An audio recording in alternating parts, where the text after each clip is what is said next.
자, 오늘은 그리스도의 성찬 그리고 성찬으로 말미암는 유익 네 번째 시간입니다. 사권 17장 32항부터 37항까지의 내용을 함께 살펴보도록 하겠습니다. 이번 단락은 성령을 통하여 신자들이 참여하는 육체적 임재의 참된 본질에 대해서 먼저 살펴보는 것입니다. 자, 32항을 보겠습니다. 그리스도의 임재는 하늘의 신비임 그랬어요. 그런 일이 어떻게 해서 일어나는지를 묻는다면, 여기서 그런 일이 무슨 일이겠어요? 육체를 가지신, 인성을 가지신 그리스도께서 성령으로 우리 가운데 임재하시는 일을 말하는 거죠. 성찬 가운데 임재하시는 것을 말하는 것이죠. 자, 그런 일이 어떻게 일어나는지를 묻는다면 그것은 너무나도 고귀한 비밀이므로 나의 사고로 파악할 수도 없고 나의 말로도 표현할 수가 없다고 고백하겠다. 좀 더 분명하게 말한다면 그런 일은 이해하기보다는 체험하는 것이라 하겠다. 주님께서 그의 살이 내 영혼의 양식이요 그의 피가 내 영혼의 음료라고 선언하시니 나는 내 영혼을 그에게 드려서 그런 양식을 먹고자 할 따름이다. 그의 성찬에서 주님은 떡과 포도주라는 상징물로 나타내는 그의 몸과 피를 받아서 먹고 마시라고 명하신다. 주님께서 정말로 그것들을 제시하시며 내가 정말로 그것들을 받아 먹고 마신다는 것을 나는 전혀 의심하지 않는다. 성찬은 신비죠, 신비. 그 성찬의 신비를 너무 지나치게 높여서 우상으로 삼아서도 안 되지만 이 성찬에 부여해 주신 그 신비를 제거해버리고 단지 그냥 기념하는 것이다, 단지 상징하는 것이다 라고만 해서도 안 되는 것이죠. 이것은 인간의 이해의 범위를 넘어선 놀라운 신비라는 거예요. 그래서 믿음으로 주님께서 임재하신다는 걸 믿고 그렇게 행하는 것이죠. 단 나는 그리스도의 천상적 위엄에 무가치한 것으로 보이거나 혹은 그의 인성의 실체와 상충되는 어리석은 것들을 거부한다. 하나님의 말씀은 그리스도께서 세상의 모든 처지를 넘어서 높이 올리셔서 천국의 영광에 들어가셨음을 가르치며 동시에 그가 참된 인성에 속한 속성을 여전히 지니고 계심을 가르치는 것이다.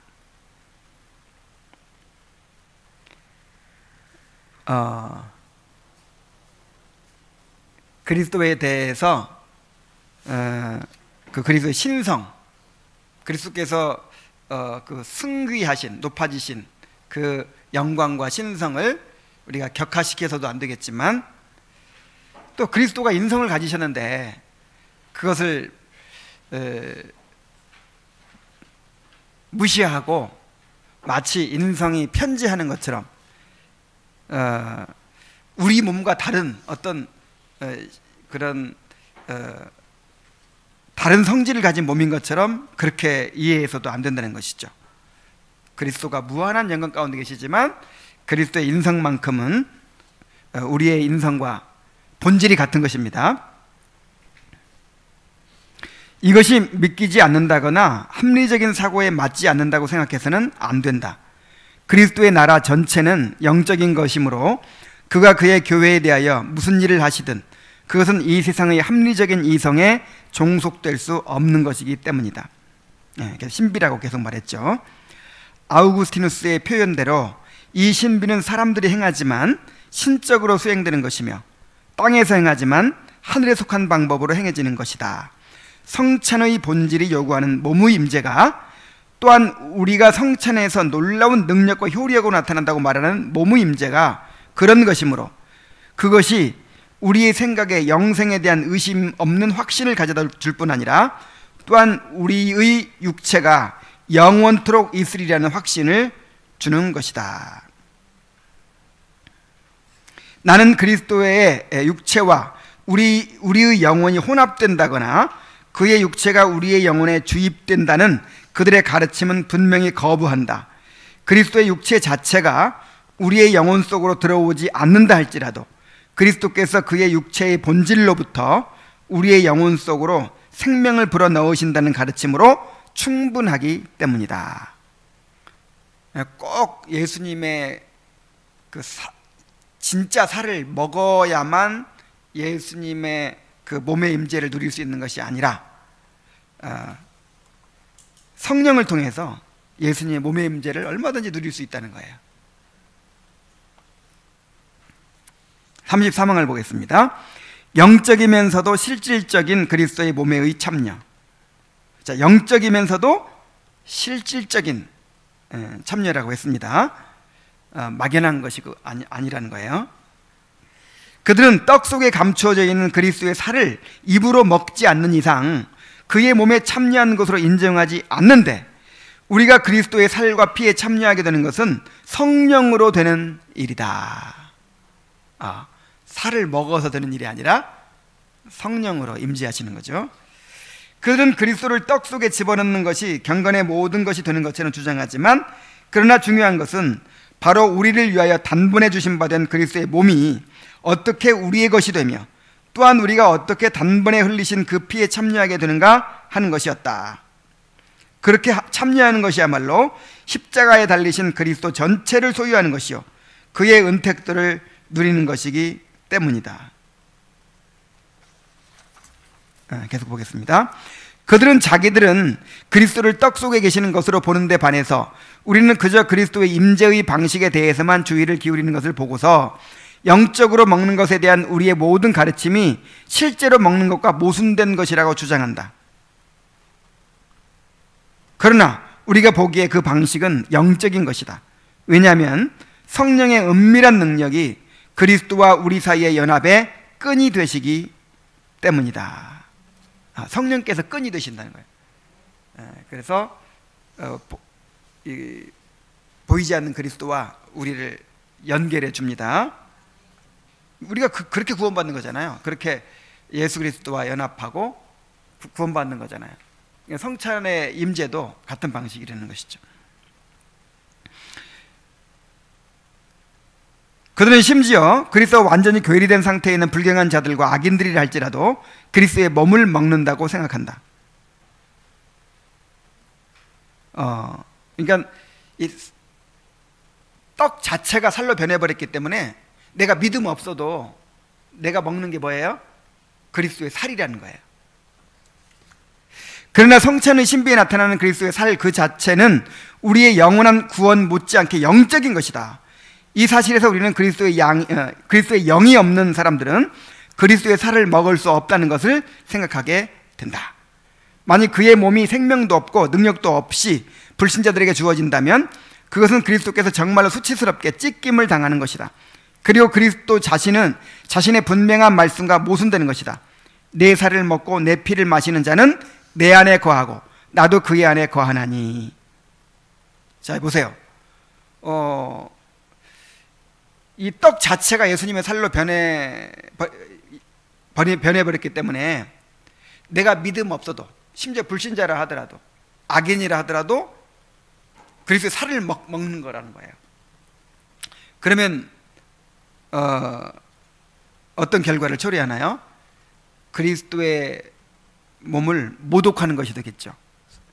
왜냐하면 악인과 예수님이 하나가 되어버리는 거잖아요. 그러나 결코 그렇지 않다는 것이죠. 예수님께서 내 살을 먹고 내 피를 마시는 자는 내 안에 거하고 나도 그의 안에 거하나니 그랬어요. 그래서 정말 믿음으로 그리스도와 연합한 자만, 믿음으로 그리스도 연합한 자에게만 살이 되는 거예요. 믿음 없는 사람은 그냥 빵이에요.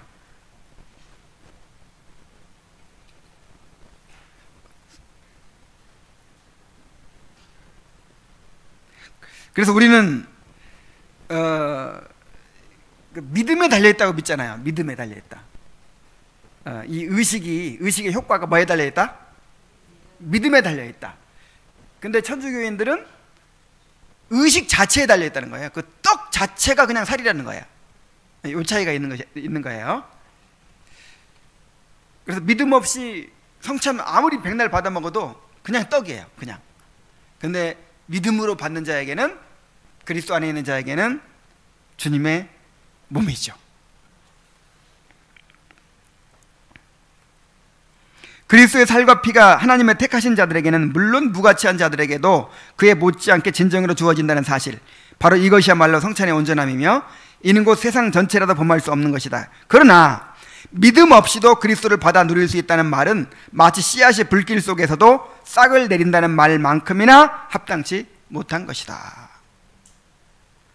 그래서 믿지 않는 사람들이 막 섞여 있어요. 여기에 믿지 않는 사람들 섞여 있고 악인들도 섞여 있어요. 그렇다고 해도 이 성찬에 그리스도께서 임재하시고 이렇게 베풀어집니다. 그러나 이제 받는 사람 입장에서 믿음 있는 사람은 진짜 못 믿는 것이고, 믿음 없는 사람은 단지 그냥 빵과 포도주에 그치는 것이죠. 누구든지 이 성찬을 통해서 우리의 구원이 도움받기를 바라는 사람을 위해서는 선지자들이 신자들이 우물가로 인도함을 받아 거기서 하나님의 아들로부터 생명을 퍼낼 수 있게 된다는 사실보다 더 적합한 것이 없을 것이다. 그러나 동시에 성찬이 주는 도움이라는 것이 바로 우리로 하여금 그리스도의 몸에 접붙임을 받게 하고, 또 접붙임을 받은 다음 그가 하늘의 생명 가운데서 우리를 그와 완전히 연합시키실 때까지 더욱더 그와 함께 자라나도록 하는 것이라는 사실을 생각하면 그 성찬의 고귀한 위엄을 충분히 인지할 수 있을 것이다. 성찬의 효과가 뭐예요?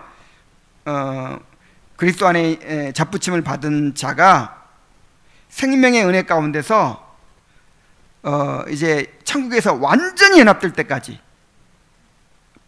그와 함께 자라나도록 하는 것이라는 거예요.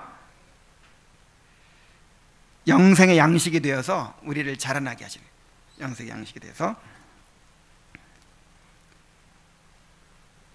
자, 34항을 보겠습니다. 불신자들의 성찬 참여에 관한 아우구스티누스의 증언. 아우구스티누스는 사람이 불성실하거나 악의가 있다 해도 성찬물로서 상징하는 은혜는 손상되거나 무효화되지 않는다고 했는데, 그들은 이를 근거로 성례로 먹는 행위는 악인이 성령의 능력이나 은혜의 어떤 효과가 없이 그리스도의 몸과 피를 받는 방법이라고 한다. 그러니까 아우구스티누스가 했던 말은 뭐냐면, 사람이 불성실하거나 악의가 있다 해도 이 성찬물로서 상징하는 은혜는 손상되거나 무효화되지 않는다. 이게 무슨 말이냐면요, 예를 들어서 내가 성찬을 이제 집례하는데 내가 뭐 죄를 지었다든지 아니면 뭔가 좀 부족함이 있어요. 그런데 성찬을 행했어. 그럼 그 성찬을 받아먹은 사람이 아무 효과가 없나요? 사람에게 달린 게 아니에요. 그 인효성이 아니에요. 인효성. 사효성도 아니지만 그 의식 자체가 무슨 능력이 있는 것도 아니지만 또 사람에게 능력이 달려있는 것도 아니라 이 말이에요. 예를 들어서 좀 믿음이 연약하고 불완전한 사람이 받았어. 그러면 효과가 없어지나요? 그렇지 않다 이 말이에요. 그 말을 한 거예요, 아우구스티누스는. 근데 이제 그 말을 근거로 해가지고 악인들이 먹어도 예수님의 살이다. 믿지 않는 사람이 먹어도 예수님의 살인 것만큼 분명하다. 이렇게 얘기를 하는 거예요. 자, 그러나 아우구스티누스는 내 살을 먹고 내 피를 마시는 자는 영원히 죽지 아니하리라는 말씀들을 사리 깊게 생각하여 말하기를, 이는 눈에 보이는 성찬이 아니라 성찬의 능력을 받은 사람이요, 겉모양으로가 아니라 속으로 받은 사람이요, 이로 씹는 것이 아니라 마음으로 먹는 사람이라고 한다. 그렇죠? 내 살을 먹고 내 피를 마시는 자는 영원히 죽지 아니하리라. 여기에 해당되는 사람은 어떤 사람이라고요? 보이는 성찬이 아니라 성찬의 능력을 받은 사람이고, 겉모양으로가 아니라 속으로 받은 사람이고, 이로 씹는 것이 아니라 마음으로 먹는 사람이다. 그러니까 이로 씹기만 할 뿐 아니라 실제로 믿음으로 그를 받아들이는 사람이다. 거예요. 그는 눈에 보이는 것과 보이지 않는 것이라는 대조적인 용어를 써서 설명한다. 그리스도의 몸은 눈에 보이는 것이 아니요, 불신자는 결국 눈에 보이는 상징에만 참여하는 것이 된다는 것이다.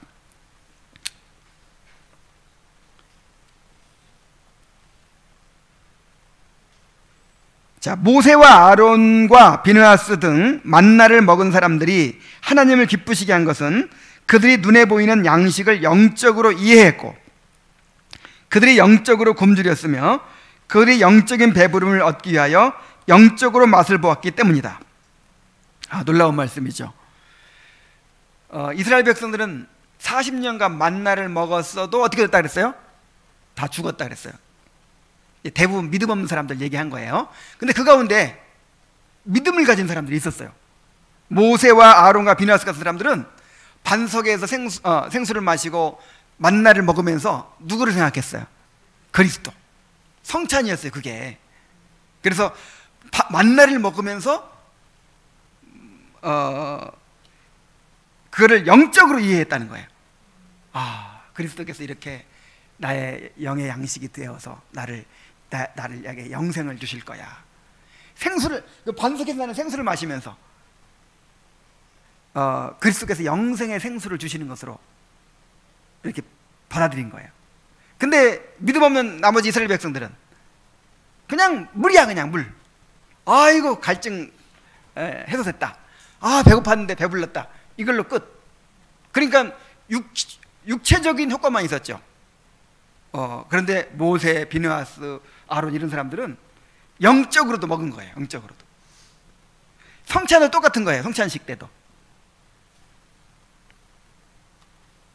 사실 이러함으로 그리스도 안에 거하지 않고 또 그 속에 그리스도께서 거하시지 않는 사람은 그의 몸과 피의 상징물을 육체적으로 입으로 눈에 보이게 씹는다 할지라도 결국 그의 살을 영적으로 먹는 것이 아닐 뿐더러 그의 피를 영적으로 마시는 것도 아니다. 그러니까 지금 이 얘기하는 거는 구원 받은 사람과 못 받은 사람 얘기를 하는 거예요. 그러니까 믿음이 더 성장한 사람, 약한 사람, 요 얘기하는 게 아니에요. 구원 받은 사람에게는 다 몸이 되는 거예요. 오늘은 내가 영적으로 좀 침체해가지고 오늘은 내가 뭐 부부싸움 와가지고 오늘은 성찬 아무 효험도 없겠다, 이 얘기가 아닌 거예요. 지금 구원받은 사람과 구원받지 못한 사람 그 차이를 얘기하는 거지. 그러니까 좀 우리가 부족해도 받아야 돼, 안 받아야 돼요? 받아야죠.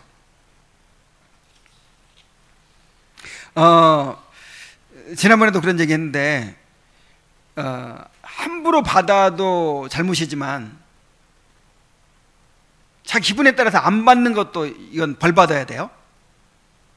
미리 안 받으려면 미리 얘기를 해요. 그냥 이제 물론 앞으로는 그런 사람 없겠지. 좀 내 상태가 안 좋다고 그냥 안 먹고 막 이러면 안 되는 거예요. 이거는 그리스도께 대한 모독이에요. 그리스도께서 은혜를 베풀어 주시는데 자기 십자가에 달려 죽으신 그 공로를 베풀어 주시는데 자기 기분에 따라서 안 받는다는 거야. 엄마가 그렇게 정성 들여서 밥을 딱 해놓으니까 안 먹겠다는 거야. 그러면 얼마나 속상해요. 꼭 받아야 됩니다. 그러니까 이거 안 받는 거는 스스로 지금 수천 정지를 당하는 거야. 엄청난 권징을 스스로.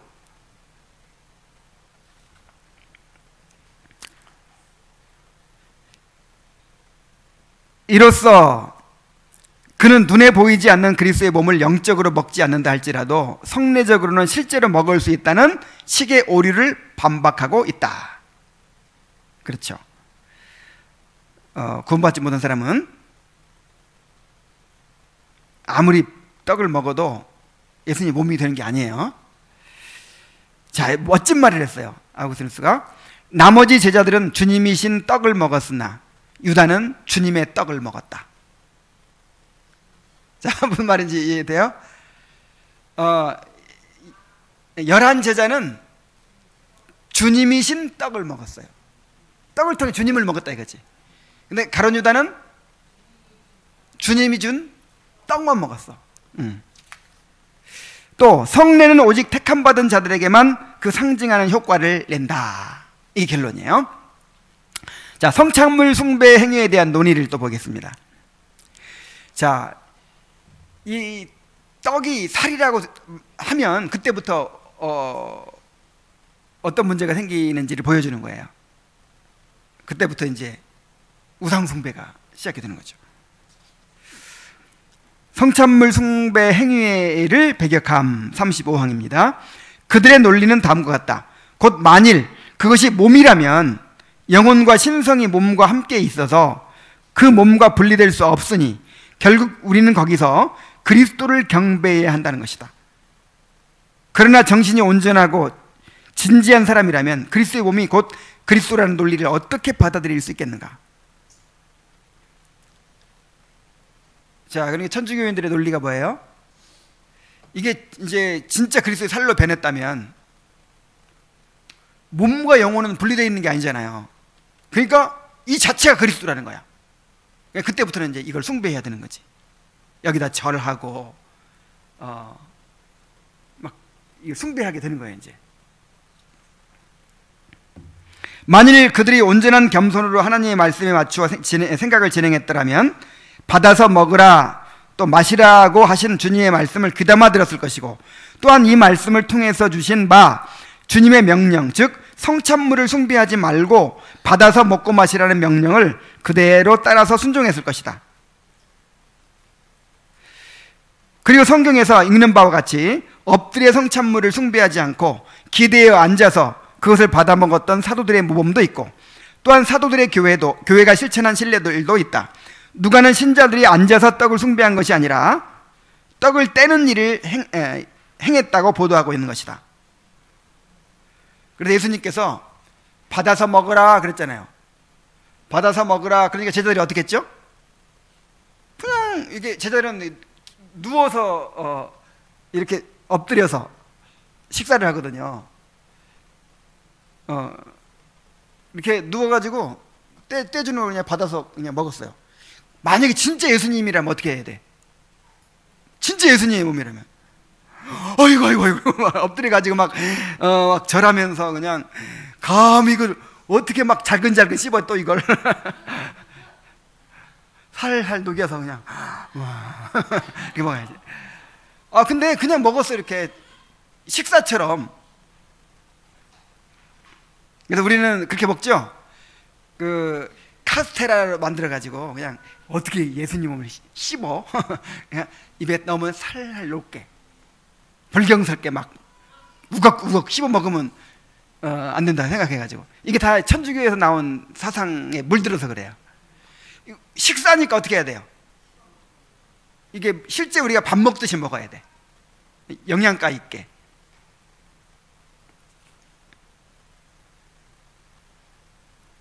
그래서 제자들이 받아서 먹으라 하니까 그냥 받아서 먹은 거예요, 떡을. 그리고 그 후에 성찬식도 다 뭐 그런 막 무릎 꿇고 받거나 막 이러지 않고 식탁에 앉아서 기대에 누워가지고 그냥 식사하듯이 먹었지. 이 천주교인들은 이렇게 무릎 꿇고 받고 막 그러잖아요. 예수님 몸이니까. 근데 그러진 않았단 말이에요, 처음에. 36항을 보겠습니다. 성찬물 숭배 행위는 미신이며 우상 숭배임. 니케아 공의회는 우리 앞에 놓여 있는 상징물들에 대하여 몸을 굽히고 주목하는 행위를 금지했는데, 이는 분명 이러한 악을 미리 방지하기 위함이었던 것이 분명하다.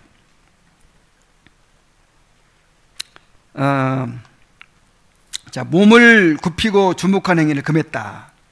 그러니까 떡을 이 무릎을 꿇고 이렇게 우러러 본다든지 이런 거 하지 말라 그랬단 말이에요. 그래서 이 성찬에 그 떡을 뗄 때도 이 높이가 중요하대요. 너무 높이면 안 된대. 그럼 사람들이 이것도 이 천주교 습관 따라간다고.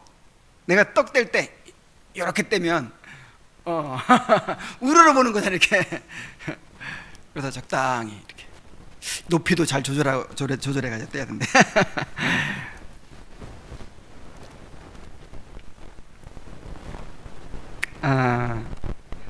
성경 자체도 그리스도의 승천을 조심스럽게 보도하여 이로써 그리스도께서 우리의 시야에서 그의 몸의 임재를 거두어 가셨음을 말씀하며, 그리하여 그리스도에 대한 온갖 속된 생각을 우리에게서 흔들어 없애는 것은 물론 그리스도를 말할 때마다 우리의 생각을 높이 올려서 하늘에 계시고 아버지의 오른편에 앉으신 그를 찾으라고 당부하는 것이다. 그래서 우리가 그리스도를 항상 얘기할 때 다시 오실 그리스도를 항상 생각하죠. 그리스도께서 오실 날을 바라보고 살죠. 그런데 그리스도의 육체가 어디 있는 거예요? 하늘에 있기 때문에.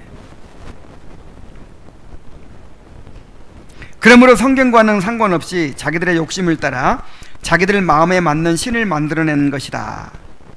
선물을 주신 분은 저버리고 선물 자체를 경배하는 이것이 우상숭배가 아니면 도대체 무엇이 우상숭배란 말인가?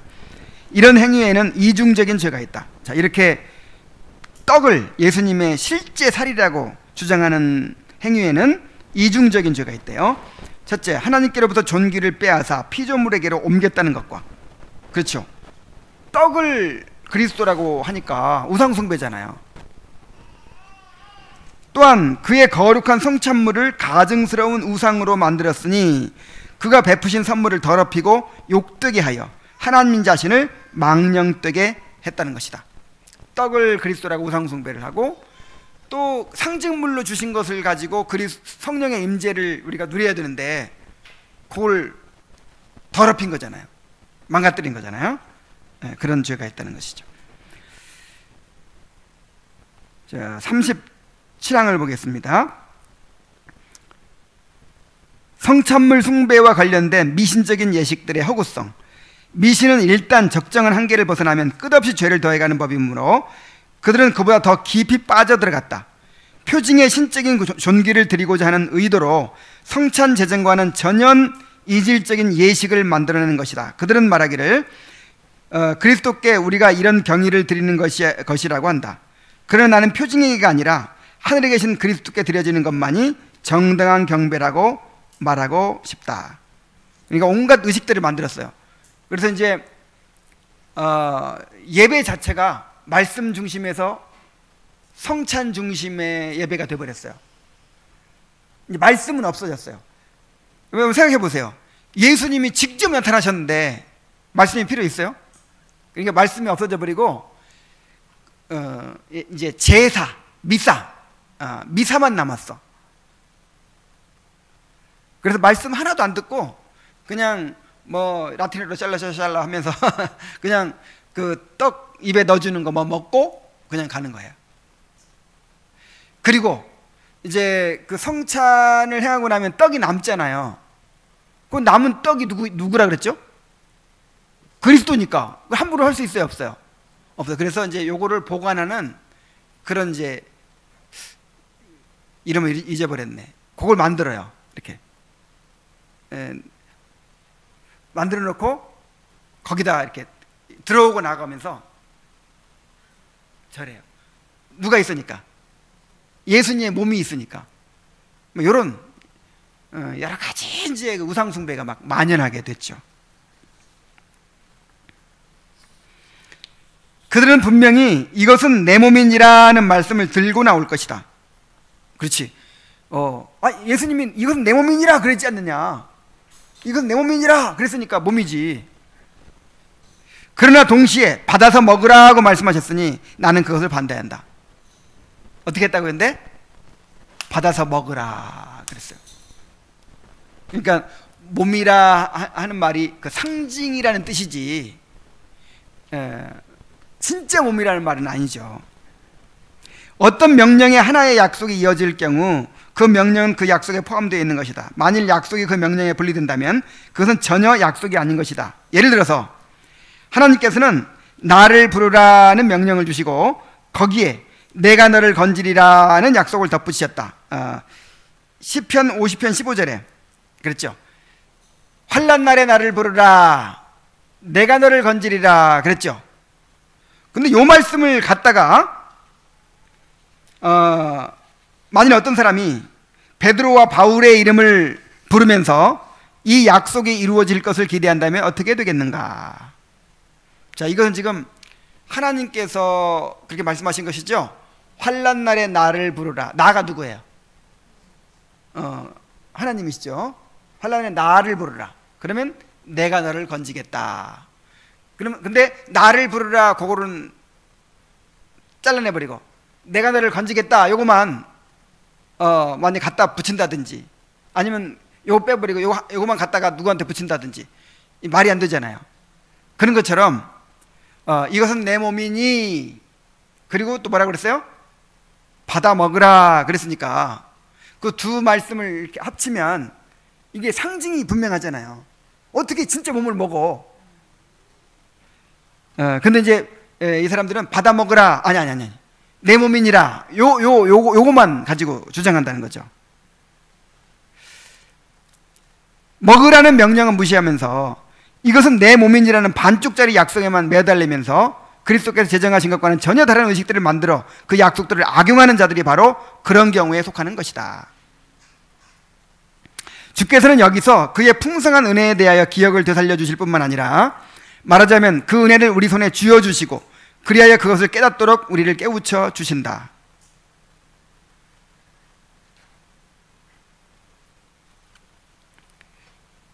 자, 지금 성찬에 세 가지 효과를 얘기해 주고 있어요. 세 가지 용도를 얘기해 주고 있어요. 자, 첫 번째 성찬의 목적이 뭐죠? 가장 중요한 목적. 우리의 믿음을 굳게 하는 것이에요. 하나님께서 약속을 주시고 그 약속을 확증하는 거라 그랬죠. 사랑한다고 고백하면서 반지를 끼워주는 거죠. 말만 했으면은 잘 긴가민가 할까요? 또 이 마음 변하면 어떡하나. 근데 5천만 원짜리 다이아몬드 반지를 갖다가 끼워주는 거야. 진짜 사랑하는 거야? 아닌 거야? 진짜 사랑하는 거지. 아무한테나 끼워주겠어요? 얼마짜리 했어? 그러니까 이게 이제 그 하나님께서 주신 언약을 확증하는 그런 효과라는 거예요. 확증하기 위해서. 이게 성찬에서 가장 중요한 것입니다. 자, 그 얘기를 했어요, 지금. 주께서는 여기서 그의 풍성한 은혜에 대하여 기억을 되살려 주실 뿐 아니라 말하자면 그 은혜를 우리 손에 쥐어주시고, 자, 그 은혜를 우리 손에 어떻게 해준다? 야, 얼마나 연약하면 쥐어줘야 돼. 쥐어주시고 그리하여 그것을 깨닫도록 우리를 깨우쳐 주신다 그랬어요. 이게 이제 첫 번째 목적이에요. 자, 두 번째 목적은 뭐냐면 우리의 고백입니다. 고백. 그리고 동시에 그런 풍성한 은혜를 저버리지 말고 합당한 찬양으로 그 은혜를 선포하고 감사함으로 그 은혜를 기리라고 말씀하신다. 그러므로 주께서는 성례를 사도들에게 제정하시면서 그를 기념하여 그 일을 행하라고 가르치신 것이다. 바울은 이를 주님의 죽으심을 전하는 것으로 해석하였다. 즉 생명과 구원에 대한 모든 확신이 주님의 죽으심에 근거한다는 사실을 한 목소리로 사람들 앞에서 공개적으로 뭐 하는 것이요? 고백하는 것이요. 그리하여 우리의 고백을 통하여 그를 영화롭게 하는 것이요, 또한 우리의 모범을 통하여 다른 사람들도 그를 영화롭게 하도록 권면하는 것이라는 뜻으로 이해한 것이다. 이것이 바로 성찬의 두 번째 용도로서 외적인 고백에 관련된 것이다. 여러분, 일단 성찬을 받을 때 하나님이 나에게 주신 언약을 이렇게 확증해 주시는구나, 반지를 끼워 주시는구나, 그렇게 받아들이는 거예요. 그 다음에는 이제 받았으니까 또 나는 어떻게 해야 돼요? 하나님 믿습니다. 그리고 너무 감사합니다. 내가 이제 주님을 사랑하고 정말 주님께 충성하고 살겠습니다. 언약 백성으로 정말 주님께 사랑과 헌신을 드리며 내가 살기를 원합니다. 이렇게 고백하는 거예요. 먹는 것 자체가. 그러니까 반지를 딱 끼는 것 자체가 고백이죠. 안 받아들이려면 끼지를 말아야지. 일단 끼는다는 것 자체가 뭐예요?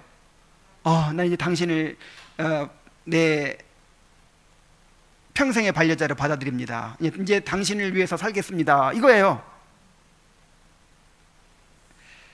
자, 이제 그런 마음으로 받으시기 바랍니다.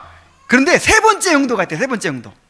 사실은 이 38항은 이제 다음 단락이거든요.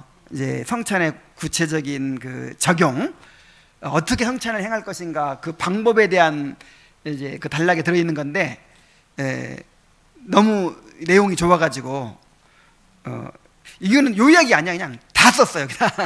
너무 좋아가지고 너무 은혜롭고 좋아가지고 이거를 여기까지 나누려고 합니다. 성찬의 세 번째 용도가 있다는 거예요. 그건 뭐예요? 신자 상호 간의 사랑을 나타내는 것입니다. 성찬의 세 번째 용도로서 주님은 또한 성찬이 우리에게 주시는 일종의 권면이 되게 하셨다. 곧 순결하고 거룩한 삶과 사랑과 평화와 화목을 지향하도록 다른 어떠한 수단보다도 성찬을 통해서 더 강력하게 우리를 일깨우고 감동시키신다는 것이다. 그러니까 이 성찬이야말로 뭐 그냥 둘러앉아가지고 뭐 사랑합니다 고백하고 뭐 발 닦아주고 뭐 별별 걸 다 할 수 있죠. 근데 그 어떤 것보다도 이 성찬에서 우리가 하나 되었다는 거, 그리고 우리가 서로 이제 앞으로 정말 사랑하고 정말 그렇게 헌신하면서 그렇게 살겠다고 하는 그런 다짐, 이런 것들이 이 성찬을 통해서 가장 강하게 나타난다는 거예요. 그런 하나님께서 우리에게 그런 권면을 하시는 것이고, 또 우리가 그렇게 고백하고 다짐하는 것입니다. 성찬을 통해서. 주께서는 성찬을 통하여 그의 몸을 우리에게 전해주셔서 그가 우리와 온전히 하나 되시고 우리도 그와 하나가 되도록 하시기 때문이다. 그런데 그의 몸이 오직 하나뿐이고 그가 우리 모두를 그 몸에 참여하도록 하시니 우리 또한 그러한 참여로 말미암아 모두 한 몸이 되어야 하는데, 성찬에서 베풀어지는 떡이 바로 이러한 연합을 나타내는 것이다. 수많은 알갱이들이 서로를 구별할 수 없을 정도로 완전히 하나로 뒤섞여 있듯이, 이와 마찬가지로 우리도 불화나 분열이 끼어들지 못하도록 한 마음으로 일치하여 서로 하나가 되고 서로 엮여져야 하는 것이다. 그러니까 이 떡은 그리스도의 몸이죠. 근데 우리가 그 몸의 지체잖아요. 그러니까 이 떡은 다른 말로 하면 우리가 그리스도의 몸에 참여한 그걸 나타내는 거잖아요. 한 몸. 그래서 일부러 떡 하나로 하는 거예요. 일부러 미리 다 잘라놓고 막 하면 의미가 좀 약해질까봐. 우리가 이렇게 붙어있다, 이렇게 서로 분리할 수 없죠. 알갱이가 다 으깨져 가지고 하나로 딱 연합되어 있잖아요. 우리가 축복하는 바 축복의 잔은 그리스도의 피에 참여함이 아니며 우리가 떼는 떡은 그리스도의 몸에 참여함이 아니냐. 떡이 하나요 많은 우리가 한 몸이니 이는 우리가 다 한 떡에 참여함이라. 많은 우리가 한 몸이다. 이는 우리가 한 떡에 참여함이라. 그랬어요. 어떤 식으로든 형제를 해치고 멸시하고 배척하고 박대하면 그것은 곧 그리스도를 해치고 그를 멸시하며 그를 배척하는 것이며, 형제와 불화하면 그것은 동시에 그리스도와 불화하는 것이며, 형제 안에서 그리스도를 사랑하지 않고서는 그리스도를 사랑할 수 없으며, 형제들이 우리 몸의 지체들이므로 마치 우리 몸을 보살피듯 그렇게 우리 형제들의 몸을 보살펴야 하며, 또한 우리 몸의 어떤 부분에 고통을 느끼게 되면 그 고통이 다른 모든 부분에 퍼지듯이 형제가 악의 영향을 받으면 그를 향하여 깊은 연민의 정을 느껴야 마땅하다. 그랬어요. 굉장히 강력하죠? 자, 형제와 불화하면 누가 불화하는 거예요? 그리스도와. 형제를 사랑하지 않고는 그리스도를 사랑할 수가 없다는 거예요.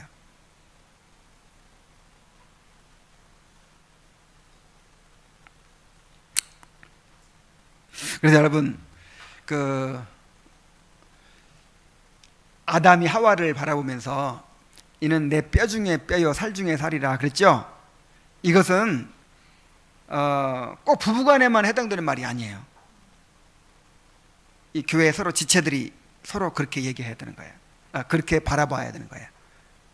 내 뼈 중에 뼈요, 살 중에 살이라. 이게 한 몸인 거잖아. 이게 부부도 한 몸이라고 하는데 교회가 한 몸이라고 하잖아요. 그러니까 내 뼈 중에 뼈요, 살 중에 살이 되는 것이죠. 이러한 사고가 우리 마음에 심어져 확실하게 각인된다면 성찬을 통해서 굉장한 유익을 얻게 될 것이다. 야, 이런 성찬의 제3용도를 기억하시기 바랍니다. 성찬의 제3용도. 그래서 이런 사고가 우리 마음에 심어져 확실하게 각인이 되어 있다면 성찬할 때마다 어떤 일이 벌어지겠어요? 야, 교회가 하나가 되겠죠. 주님과의 관계도 새로워지겠지만 성찬을 만약에 그런 마음으로 안 받으면 성찬을 모독하는 거니까 정말 성찬을 받을 때 우리가 한 몸이라는 사실을 고백하고 다짐하고 또 하나님께서 너희들은 한 몸이야, 서로 사랑해야 돼, 이렇게 성찬을 통해서 우리에게 강력하게 권면하시는 거예요. 그 권면을 받아야 되는 것이죠. 순종해야 되는 것이죠. 그러니까 이 성찬을 할 때마다 우리가 하나 되겠죠. 서로 좀 소원했던 마음, 섭섭했던 거 싹 해결해야 돼요. 정말 받아들여야 돼, 서로를. 그러므로 아우구스티누스가 자주 성찬을 사랑의 끈이라고 부르는 데에는 그만한 이유가 있는 것이다. 그래서 성찬할 때마다 사랑의 끈으로 묶는 거예요. 성찬이 사랑의 끈입니다. 좀 느슨해졌다가도 성찬 한번 하고 나면 그냥 다시 묶이고 해야 돼요. 그리스도께서 자신을 우리에게 주심으로 친히 모범을 보이셔서 우리 자신을 서로 다른 사람에게 주기를 실행하도록 권고하실 뿐 아니라 그가 자신을 모든 사람에게 공통적으로 주셔서 그의 안에서 우리 모두를 하나로 만들고 계시니 우리들 가운데 서로 간의 사랑을 불러일으키는데 이보다 더한 강한 자극이 어디 있겠는가. 그러니까 이거 하나의 모범도 된대. 모범도. 예수님이 자기 몸을 우리한테 나눠주시죠. 그런 것처럼 우리도 내 목숨을 형제를 위해서 줘야 된다는 거야. 요한복음 3장 16절은 하나님의 사랑을 이처럼 사랑하사 독생자를 주셨으니 이는 저를 믿는 자마다 멸망치 않고 영생을 얻게 하려 하심이라죠. 근데 요한일서 3장 16절은 먼저 아세요? 하나님이 이같이 우리가 형제를 위하여 목숨을 버리는 것이 마땅하니라 그랬어요. 그러니까 요한복음 3장 16절을 경험한 사람은 요한일서 3장 16절이 이루어져야 돼. 성찬을 할 때마다 그 예수님의 모범을 보는 거예요. 우리가 누구를 따라가야 돼요? 예수님을 따라가야 되는 것이죠.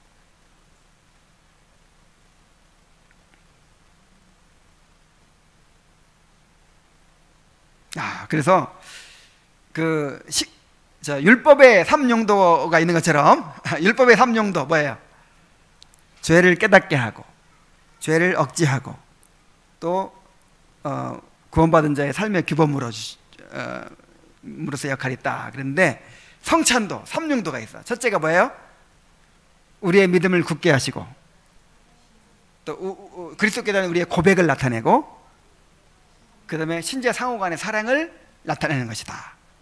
이런 의미를 확실하게 깨닫고 성찬을 받게 되기를 바랍니다. 자, 기도합시다. 하나님 아버지, 하나님께서 우리에게 허락하신 것은 필요 없는 것이 없고 너무나도 요긴하고 우리에게 꼭 있어야 할 것을 주신 것입니다. 하나님 아버지, 참으로 말씀이 필수적으로 우리에게 있어야 하는 것처럼 성찬도 연약한 우리에게 필수적으로 필요하기 때문에 주신 줄로 믿습니다. 우리의 믿음을 굳게 하시고 또 그리스도께 대한 우리의 고백을 나타내게 하시고 신자 상호 간의 사랑을 나타내도록 이 귀한 성찬을 우리에게 허락해 주셨습니다. 하나님 아버지, 우리가 그 신비를 깨달아가게 하시고 체험해 갈 수 있도록 인도하여 주옵소서. 성찬 때마다 참으로 성령을 통해서 몸으로 임재하시는 그리스도를 경험하게 하시고 우리의 믿음이 더욱 굳어지고 참으로 주님께 대한 우리의 사랑과 헌신을 고백하고 우리 서로에 대한 우리의 사랑을 더 굳게 하고 나타내는 그런 성찬식이 될 수 있도록 인도하여 주옵소서. 예수님의 이름으로 기도하옵나이다. 아멘. 자, 이제 우리 합심해서 한 10분 동안 기도합시다. 10분 동안. 오늘 성찬에 대해서 배웠는데 정말 이 성찬 예식이 예식을 통해서 이러한 은혜를 경험할 수 있도록 해달라고 그렇게 기도하고, 또 내일 예배를 위해서 기도합시다. 오전 예배, 오후 예배는 우리 이승구 교수님 오시죠? 이승구 교수님 오셔서